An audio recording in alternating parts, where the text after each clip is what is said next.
The space around the Nereid Nebula was quiet until something strange appeared. A ship dropped out of hyperspace with a flash of blue light. But this was not like any ship the galaxy had seen before. Captain Lisa Morgan sat in her chair on the bridge of the Starbound Pioneer. She sipped her coffee and looked at the swirling colors of the nebula through the main screen. Her ship was on a simple mission to explore new areas of space and maybe find some interesting things to study. The Starbound Pioneer looked very different from other ships in the galaxy. Most ships were built with smooth lines and shiny metal. They looked perfect and clean, but the human ship looked like someone had taken many different pieces and stuck them together. There were welded metal plates here and there. Some parts looked like they came from old cargo ships. Other parts looked like they were made in someone's garage. Lisa did not care what her ship looked like. It worked well, and that was what mattered to her. The crew was good, and they all knew their jobs. Commander Amy Chen sat at the weapons station, even though they hoped never to use any weapons. She had been a fighter pilot back on Earth before joining the exploration service.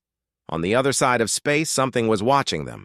Admiral Zarathis commanded a fleet of Zephyrian warships.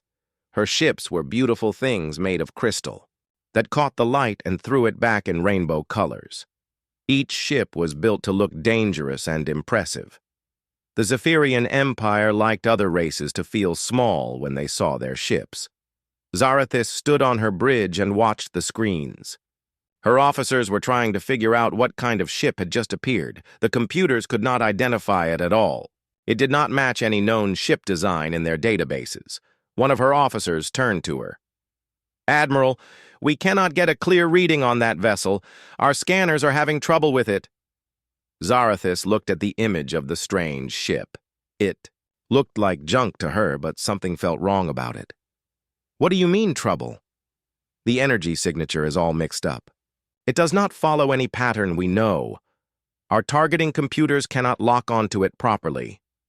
This made Zarathis angry. Her ships had the best technology in the galaxy. Nothing should be able to confuse their systems like this. She decided to use the standard approach that worked on most races. She would scare them into surrendering. On another ship in the fleet stood Lorelei Moonwhisper. She was an elf with long silver hair and pointed ears. The elves had magic that let them sense things that normal technology could not detect. She was here as a diplomat, trying to keep peace between the Zephyrian Empire and the Elven Confederacy. Lorelei closed her eyes and reached out with her magical senses toward the strange ship. What she felt made her step backward in surprise. The ship felt wrong to her magic. It was like looking at something that should not exist. The chaos coming from it made her feel sick. "Admiral," she said to Zarathis, "there is something very strange about that ship. My senses cannot read it properly. It feels like chaos itself." Zarathis did not like magic talk, but she trusted Lorelei's judgment. "We will proceed as planned. All ships move to attack formation." The crystal ships moved smoothly through space. They formed a perfect triangle pattern around the human ship. Each ship powered up its weapons and shields. The formation was designed to show any enemy that they were outgunned and should surrender quickly. Lisa Morgan watched the alien ships surround her vessel. She had never seen ships like these before. They were quite beautiful, actually. She wondered what kind of people built such pretty spaceships. Amy Chen was watching the weapons readings and reporting that the aliens had powered up their guns. "Captain, they are trying to send us a message," said the communications officer. "Put it on screen," Lisa said. She was curious to meet new people. The screen showed Admiral Zarathis in her dark uniform. Behind her, the bridge was all crystal and smooth surfaces. She looked very serious and spoke in a commanding voice. "Unknown vessel, you have entered Zephyrian space without permission. You will lower your shields and prepare to be boarded. Any resistance will result in the destruction of your ship." Lisa took another sip of her coffee and smiled. "Hello there. I am Captain Lisa Morgan of the Earth ship Starbound Pioneer. We are just exploring this area and taking some pictures of that pretty nebula. We did not know this was your space. Sorry about that." Zarathis was surprised by the casual response. Most races became very afraid when they saw her fleet. This human seemed to be treating the situation like a friendly conversation. "You will surrender your ship immediately or face the consequences." Lisa looked confused. "Surrender? Why would we do that? We have not done anything wrong. We are just exploring. Would you like to trade for some coffee? We have really good coffee from Earth." The Zephyrian bridge went quiet. No one had ever offered to trade coffee during a surrender demand. The weapons officer whispered to Zarathis that their targeting systems still could not get a proper lock on the human ship. Amy Chen was watching her instruments carefully. The alien ships were in attack formation, but something was odd about their energy readings. Their weapons were powered up, but the targeting systems seemed to be having problems. "Captain," Amy said quietly, "their weapons are active, but I think they are having trouble targeting us. Our ship's energy signature is confusing their computers." Lisa nodded. The Starbound Pioneer had been built using many different technologies. Human engineers had a habit of mixing and matching parts from different sources. This made their ships very flexible, but also very hard for other computers to understand. Lyralai was becoming more worried. Her magical senses were telling her that the human ship was dangerous in ways she could not understand. The chaos she felt from it was growing stronger. It was like the ship itself was fighting against the natural order of things. "Admiral," she said, "I strongly suggest we do not attack that vessel. Something is very wrong here." But Zarathis was angry now. She had given clear orders, and the humans had ignored them. No race had ever been so casual about facing the Imperial fleet. "Human captain, you have 10 seconds to surrender, or we will open fire." Lisa sighed and looked at her crew. They all looked back at her calmly. They trusted her to handle the situation. "Well, that is not very friendly," she said to the screen. "We really do not want any trouble. Maybe we can talk about this like civilized people?" The countdown reached 0. Zarathis gave the order to fire warning shots near the human ship. The crystal ships fired beams of pure energy that lit up the space around the Starbound Pioneer. Lisa watched the light show with interest. "Those are very pretty weapons," she said. "Our weapons do not look nearly that nice." She turned to Amy. "I suppose we should show them we can defend ourselves. Fire one warning shot, please." Amy targeted an empty area of space and fired one of their plasma cannons. The shot was bright orange and looked very different from the elegant Zephyrian weapons. It looked rough and powerful. What happened next surprised everyone. The human weapon shot seemed to interfere with the crystal ship's systems. Their elegant formation wavered as their computers tried to compensate for the strange energy readings. Zarathis realized that she might have made a serious mistake. This was not going to be as simple as she had thought. Admiral Zarathis stared at her screens in confusion. The human weapon had somehow disrupted her ship's formation. Her officers were working quickly to restore their systems to normal operation. This should not have been possible with their advanced technology. "Get Admiral Vextar on the communication system," she ordered. "We need reinforcements immediately." Deep in the engine room of the Starbound Pioneer, Kelly Rodriguez was having the time of her life. She was the chief engineer and she loved to fix things in creative ways. When the ship started shaking from the alien weapons fire, she knew it was time to get creative. "Captain?" Kelly's voice came through the ship's communication system. "I have some ideas about how to handle this situation. Can I try a few things?" Lisa Morgan smiled as she heard Kelly's excited voice. Kelly was known for her unusual solutions to problems. Sometimes her ideas were crazy, but they usually worked. "Go ahead, Kelly, but try not to blow us up." Kelly was already working on several projects at once. She had noticed that the alien ships used very organized energy patterns. Their weapons and shields all worked in perfect harmony. But the Starbound Pioneer was built differently. Human ships used many different systems all working together in ways that looked messy, but were actually very effective. "Amy," Kelly called to the weapons officer, "I am going to do something strange with our waste recycling system. When I give the signal, fire all weapons at random targets. Amy Chen looked confused, but she trusted Kelly's engineering skills. Whatever. You say Kelly. Just give me the word. Meanwhile, Admiral Vextar was approaching with his own fleet of crystal ships.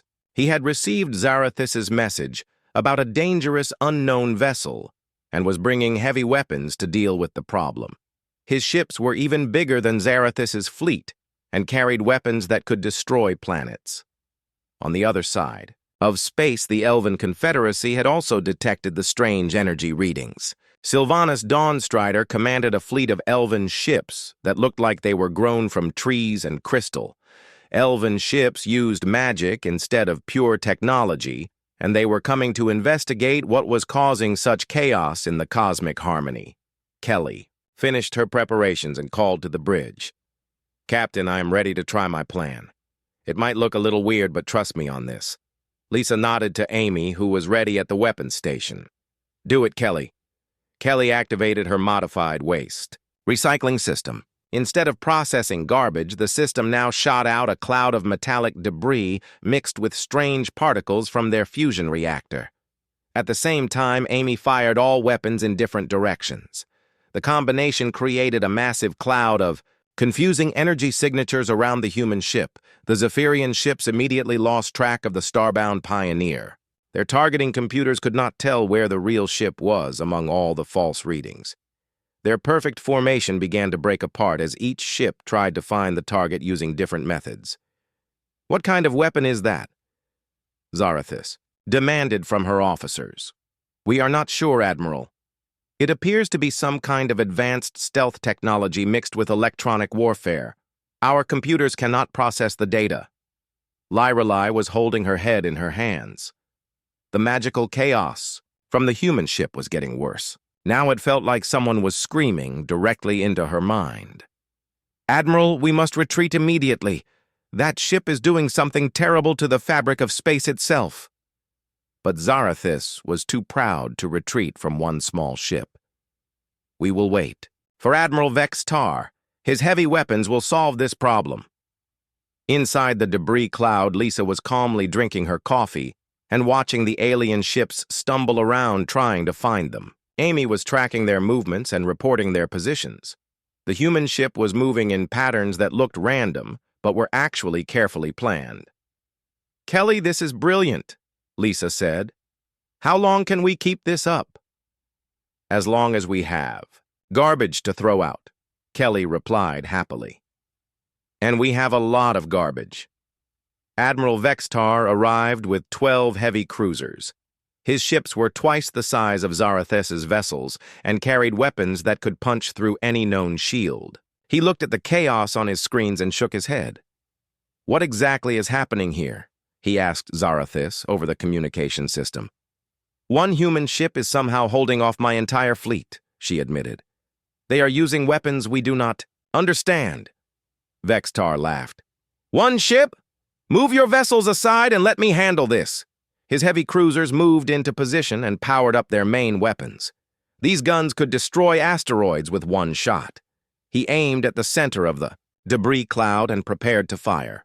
Target the center of that mess and fire all weapons, he ordered. 12 massive energy beams shot into the debris cloud. The explosion was enormous and lit up space for thousands of kilometers. When the light faded, everyone expected to see nothing but empty space. Instead, the starbound Pioneer flew out of the cloud completely undamaged. Kelly had detected the incoming fire and moved the ship to a different position at the last second. The aliens had destroyed their own debris cloud but missed the target completely. How is that possible? Vextar stared at his screens in disbelief. Amy Chen was smiling as she watched the alien reactions. Human ships were built to be unpredictable. They did not follow the standard patterns that most races used. This made them very hard to fight using normal tactics.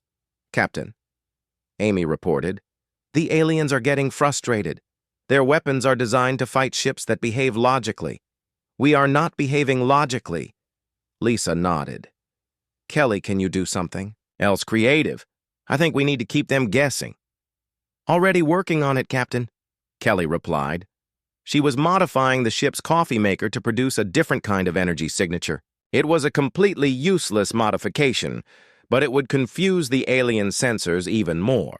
Sylvanas Dawnstrider arrived with the Elven fleet, just as Kelly activated her coffee maker modification. The Elven ships immediately detected the new energy. Pattern and their magical sensors went crazy. "By the ancient trees," Sylvanas whispered. "What kind of beings are these humans? They are changing the very nature of reality around them." The Elven ships were having even more trouble than the Zephyrian vessels. Elven magic depended on harmony and balance. The chaotic energy from the human ship was making their spells backfire. Several Elven mages had to be taken to the medical bay after their magic went wrong. Lyra Lay was now convinced that the humans were the most dangerous race in the galaxy, not because they had powerful weapons, but because they did not follow any rules at all. Everything they did was random and unpredictable. "Both admirals," she said over the communication system, "I believe we are facing something completely new. These humans do not think like us. They do not fight like us. They do not build ships like us. We cannot defeat them using our standard methods." Zarathus and Vextar were starting to agree with her. They had thrown everything they had at one small human ship, and it was still flying around like nothing had happened. Worse, their own ships were becoming confused, and their formations were falling apart. Lisa Morgan finished her coffee and looked at the growing number of alien ships surrounding them. "Well, this is getting interesting," she said to her crew. "I think we are going to need more coffee." Word was spreading through the Imperial fleet faster than anyone could control it. Junior officers whispered to each other in the corridors. Engineers shared worried looks in the engine rooms. Even the soldiers were talking about how one human ship was making their entire fleet look foolish. High Admiral Kesavara received the emergency message while she was inspecting her flagship.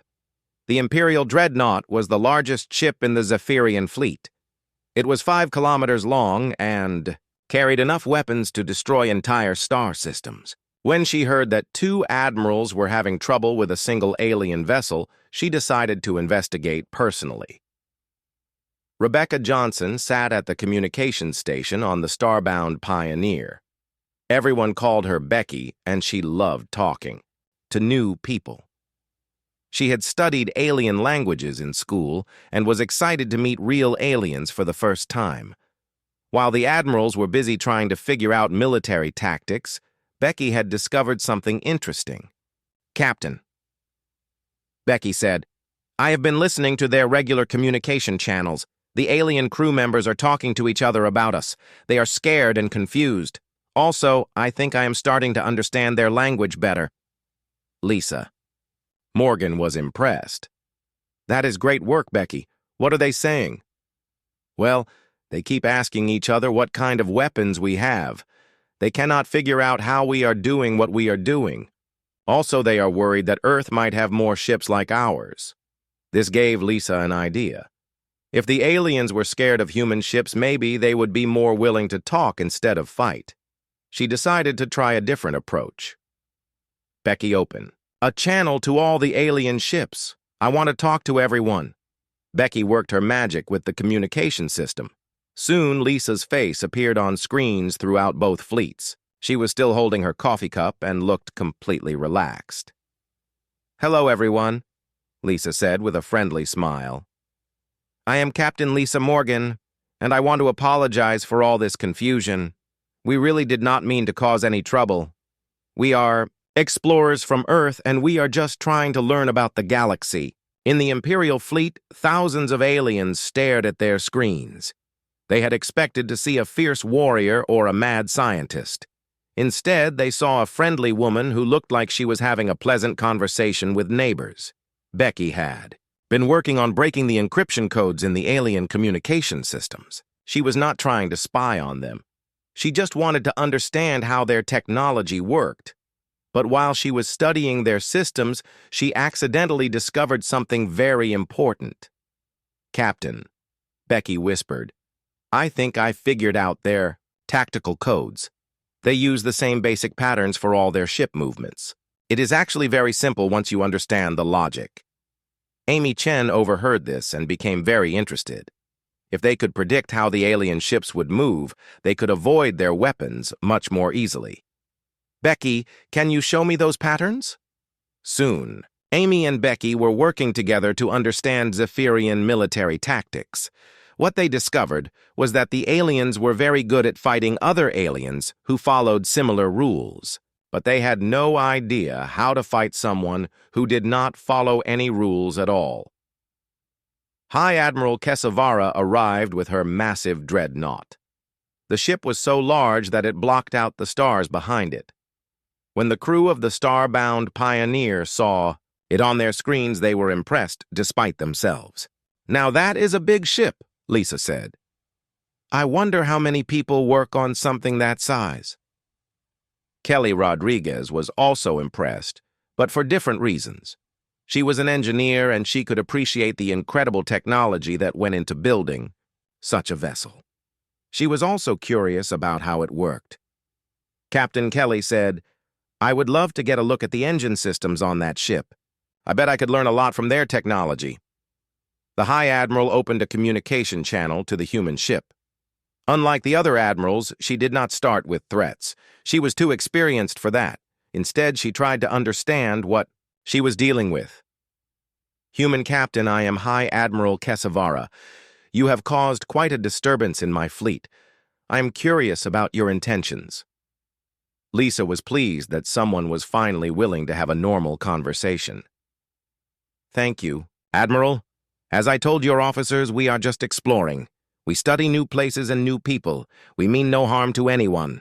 Yet you have successfully defended yourself against two of my best admirals," Kesavara pointed out. "Your ship appears to be quite formidable." Lisa looked confused. "Formidable? Our ship?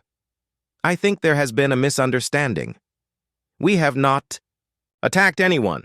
We have just been trying to avoid getting shot." This statement caused silence throughout the Imperial fleet. The humans thought they had been running away. Their chaotic movements and strange weapons had been defensive maneuvers. On the elven ships, Arwen Starweaver was having a vision. She was an ancient oracle who could see possible futures. What she saw in her trance made her very worried. The arrival of the humans would change everything in the galaxy. The old ways of doing things would no longer work. "Sylvanas," Arwen called to the fleet commander. "We must speak with these humans immediately. They represent something completely new. If we handle this situation wrong, it could mean the end of our civilization." Sylvanas Dawnstrider was still dealing with her magical systems going haywire every time they got near the human ship. Several of her mages were in the medical bay, and the rest were afraid to use their spells. "What do you mean, old friend?"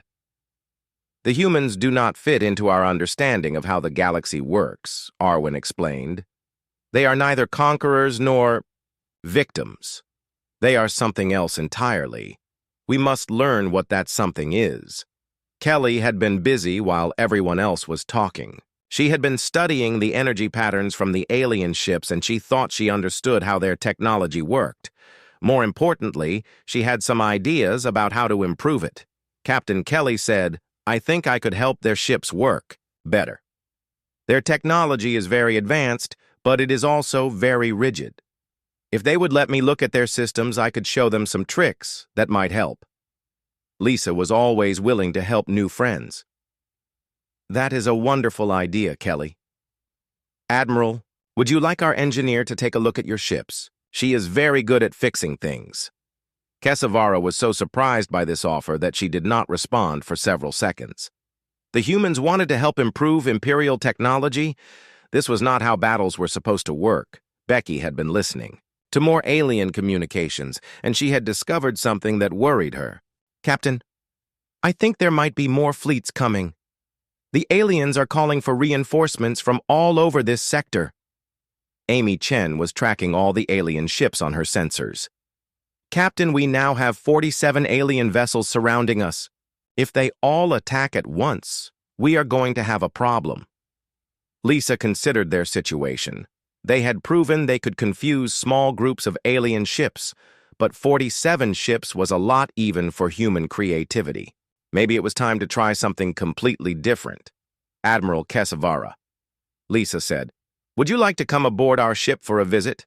I think it would be easier to talk face to face. Also, we really do have excellent coffee." The offer shocked everyone in both fleets. Humans were inviting the enemy commander to visit their ship during a battle? This broke every rule of military engagement that anyone knew about. But Kesavara was curious. She had been fighting wars for over a century, and she had never encountered anything like these humans. Maybe a closer look would help her understand what she was dealing with. "Very well, human captain," she said. "I will accept your invitation. But I will bring guards." Lisa smiled. "Of course, Admiral. Bring anyone you like. We look forward to meeting you."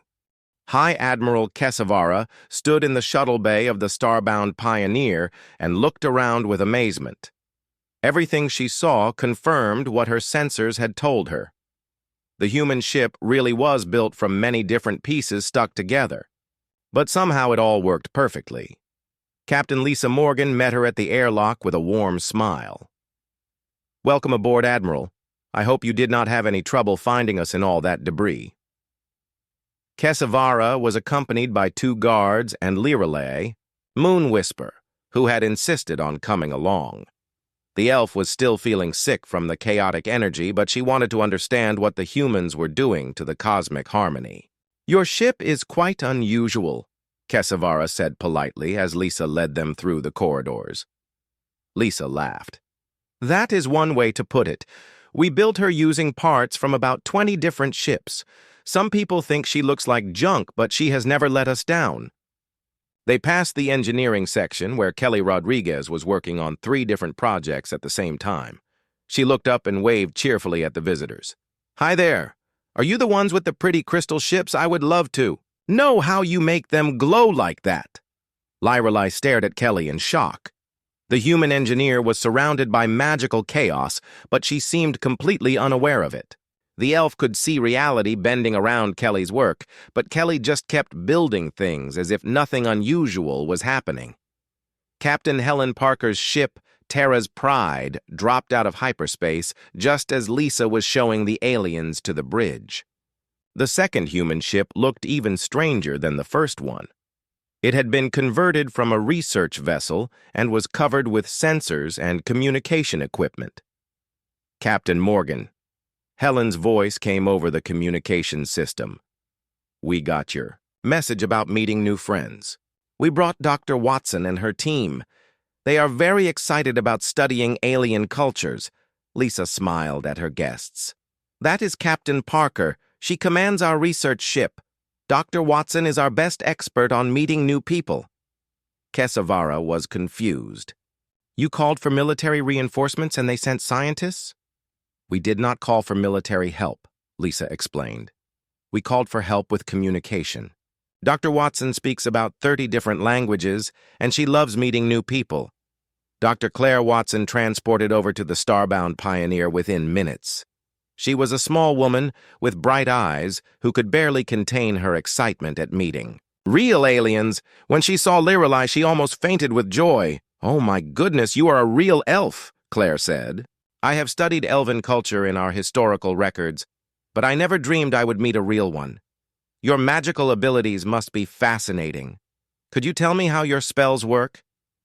Lirelei was so surprised by Claire's enthusiasm that she forgot about feeling sick. No one had ever asked her to explain her magic before. Most people just accepted that it worked. Meanwhile, Kelly had cornered one of Kesavara's guards and was asking him about Zephyrian engineering. "Your power systems are amazing," she said. "How do you get the crystal matrices to hold so much energy without overloading?" The guard had never been asked about engineering before. He was a soldier, not a technician, but Kelly's questions were so genuine that he found himself trying to answer them. On the bridge, Amy Chen was showing Admiral Kesavara the human weapon systems. They were not impressive compared to Imperial technology, but they were very flexible. "We can modify our weapons to do almost anything," Amy explained. Kelly once turned our garbage disposal into a sensor jammer. Kesavara examined the weapons controls and realized something important. The human weapons were designed to be changed quickly during battle. Imperial weapons were more powerful, but they could only do one thing at a time. Your tactical approach is very different from ours, Kesavara observed. Amy nodded. We learned that being unpredictable is often better than being powerful. If the enemy cannot figure out what you are going to do next, they cannot plan to stop you. Dr. Watson had convinced Lyrelai to demonstrate some basic magic spells, but every time the elf tried to cast a spell, it went wrong in strange ways. Instead of creating a simple light, the spell produced colorful sparkles that danced through the air. How interesting, Claire said as she recorded everything. Your magic seems to be interacting with our ship's energy fields. This could lead to completely new forms of magical expression. Lyrelai stared at the dancing sparkles in wonder. She had never seen magic behave this way before. It was chaotic, but also beautiful in ways that traditional elven magic could never achieve. On the Imperial Dreadnought Prime Oracle, Celestine was arriving from the Elven High Council. She was even older than Arwen Starweaver, and her magical powers were legendary. When she sensed the energy coming from the human ships, she immediately understood what Arwen had seen in her vision. Contact Admiral Kesavara immediately, Celestine ordered. Tell her that the humans represent the key to ending the war between our peoples. We must not let this opportunity be lost. Back on the Starbound Pioneer, Lisa was explaining human exploration goals to Admiral Kesavara. We believe that every new culture we meet makes us stronger. Each race has something unique to offer. We want to learn from everyone. Kesavara had spent her entire life in military service. The idea of exploration for the sake of learning was foreign to her. But what do you gain from this knowledge? How does it help you conquer your enemies? Lisa looked confused. Conquer? We do not want to conquer anyone. We want to make friends. Friends are much more useful than conquered enemies. This statement made Kesavara stop and think. The Zephyrian Empire had spent centuries conquering other races, but the conquered peoples were always angry and caused problems. What if there was a better way? Kelly had convinced the Zephyrian Guard to show her some basic Imperial technology. When she saw how their systems worked, she became very excited. This is brilliant, she said, but you could make it even better if you added some flexibility to the design. The Guard watched in amazement as Kelly quickly sketched out improvements to technology that had taken Imperial engineers decades to develop. Her ideas were simple, but they would make the systems much more efficient. Dr. Watson was having similar success with Lyrelai. The elf was explaining elven philosophy and magical theory, while Claire took notes and asked intelligent questions. For the first time in her life, Lyrelai felt like someone truly understood her culture. Your people have achieved something remarkable, Claire said. You have created a civilization based on harmony with nature, but I think human chaos magic could add new dimensions to your abilities. Prime Oracle. Celestine's message reached Admiral Kesavara just as she was beginning to understand what the humans represented. These people were not conquerors or victims. They were something completely new in galactic history. Admiral, the message said, the High Council believes that the humans could help us end the war between the Empire and the Confederacy. They offer something that neither of our peoples has. The ability to bring different groups together. Kesavara looked around the human bridge. She saw her own guards talking excitedly with human engineers about technology.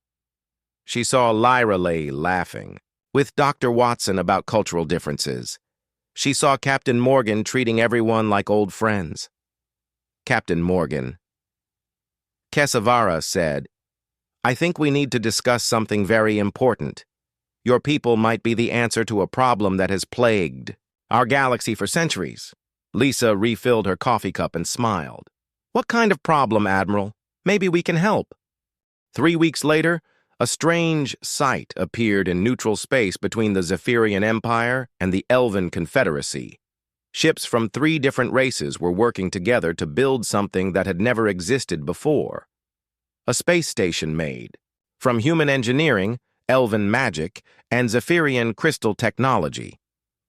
Captain Lisa Morgan stood on the observation deck of the new station and watched the construction work. Kelly Rodriguez was working with Zephyrian engineers to install power systems that combined crystal energy with human fusion reactors. The result was more efficient than either technology could achieve alone. Captain Amy Chen said as she joined Lisa at the window, "The first delegation from Earth is arriving tomorrow. Admiral Martinez wants to know if we have really convinced 2 alien empires to stop fighting each other." Lisa smiled as she watched an elven ship use magic to guide a human cargo module into place. "I think the evidence speaks for itself, Amy. Look at them working together." Dr. Claire Watson had become the unofficial ambassador between the 3 races. She spent her days moving between ships and helping people understand each other.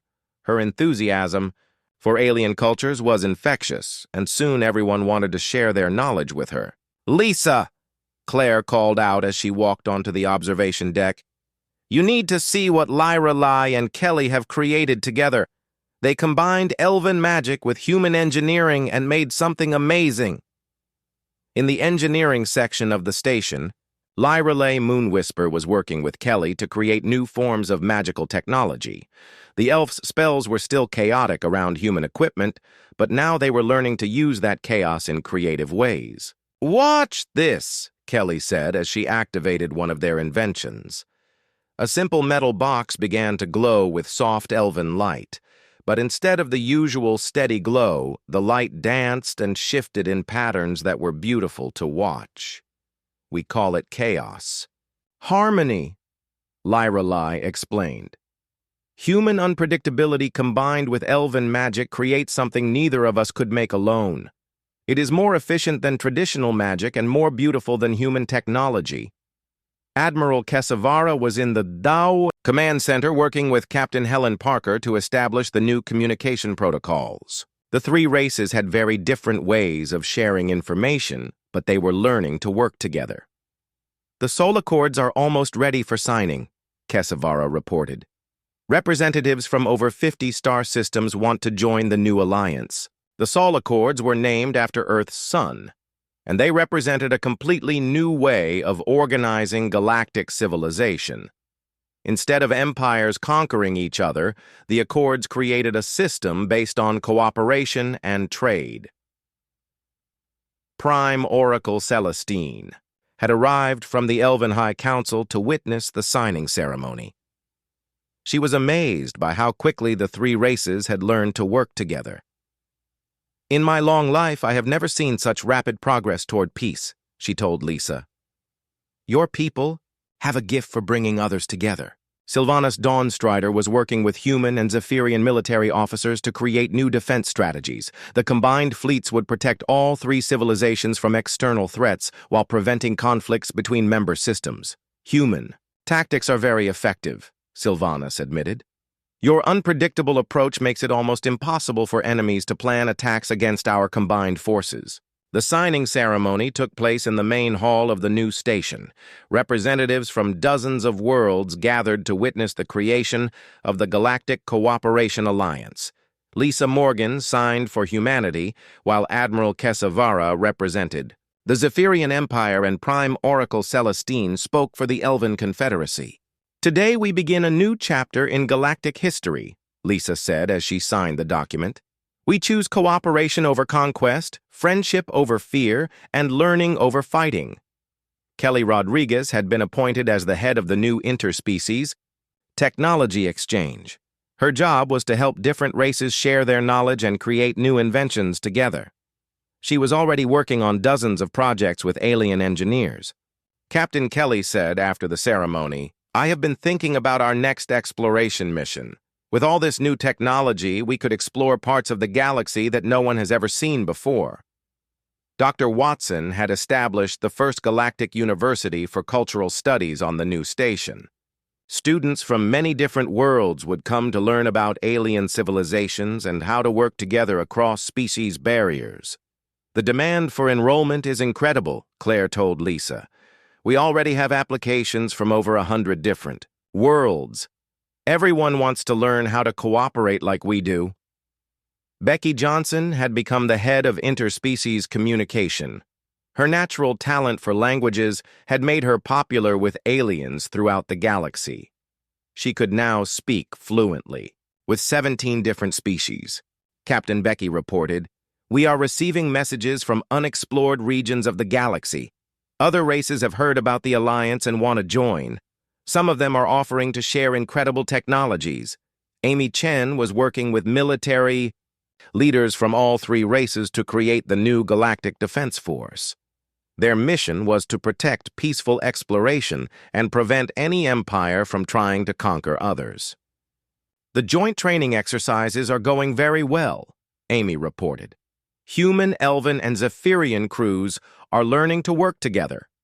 Our combined tactics are more effective than any single race could achieve."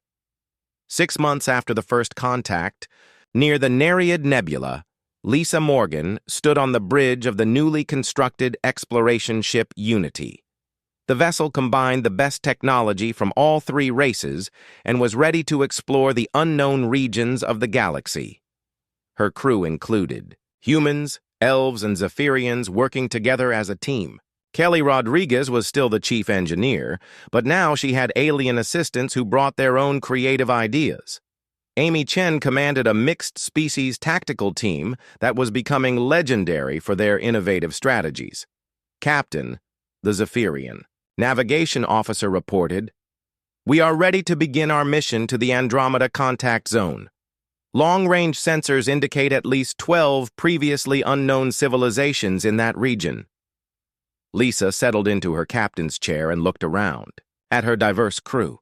6 months ago, they had been strangers from different worlds. Now they were friends working together to explore the infinite mysteries of space. "All stations report ready," Amy announced. "Engineering systems optimal," Kelly added with enthusiasm. "Communication channels open to all known frequencies." Becky reported Lyrelay was at the new magical sensors station. "Cosmic harmony levels are stable, Captain.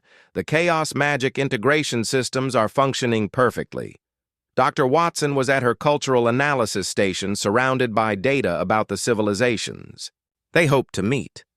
"I have prepared first contact protocols for 17 different types of alien psychology," she announced happily. Lisa smiled as she gave the order that would begin their greatest adventure yet. "Take us to the stars," she said. "Let us go make some new friends."